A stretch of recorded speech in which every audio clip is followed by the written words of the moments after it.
Welcome to Watches with Dennis, and today I'm continuing Watches and Wonders 2024 coverage, this time with Grand Seiko, specifically the SLGW003.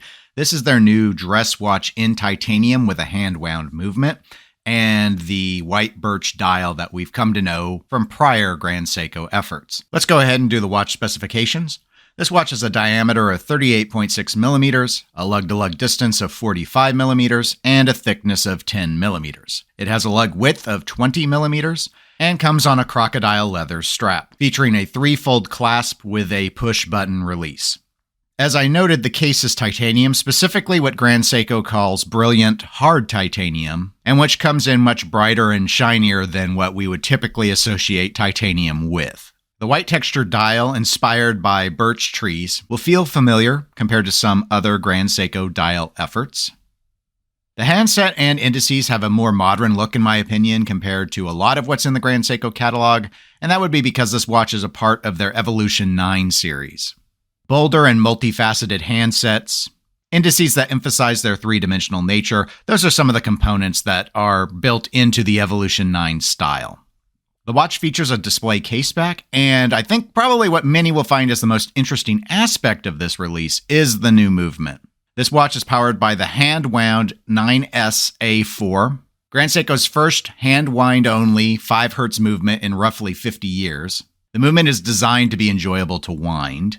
It offers approximately 80 hours of power reserve and has an accuracy rating of -3 to +5 seconds per day.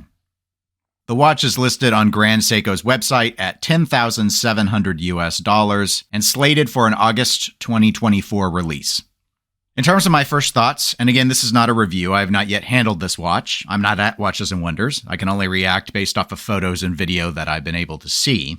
I think this is pretty exciting for dress watch fans. Personally, I've always liked the Heritage collection a lot out of Grand Seiko, and broadly speaking, I prefer the handset and indices of that traditional look. So comparatively, I find the SLGW003 with its Evolution 9 set of indices and hands as a bit aggressive for a dress watch. But I think a lot of other people are going to say that it just feels more modern, and they're going to prefer that modernity rather than the more staid look of the Heritage line. I already know that the white birch dial is going to do great. The prior white birch watch that they first came out with was one that got a lot of talk, and I think it works very well for a dress watch. The colors aren't bold and exciting. It's the texture that gets attention, and of course, you have to look more closely to really appreciate that texture, which plays into what you would expect out of a dress watch aesthetic design. But it's the movement itself that I think is going to drive most interest. Yes, I'm sure we will see this hand-wind movement in other watches, but I think hand-wind movements make no better sense than in dress watches, which can really help with sizing. And again, at about 10 millimeters thick, it's nice to see Grand Seiko actually go to the effort to get their watches slimmer. Having previously owned a Grand Seiko, I can say they can be a bit of a chonker. I also like that the display caseback, while it does still faintly have the lion emblem emblazoned on the sapphire, is not so in your face anymore that you can't actually make out the details of the very respectably finished movement. I don't believe I noted it in the specifications, but the watch is only listed at 30 meters of water resistance. So again, very much a dress watch.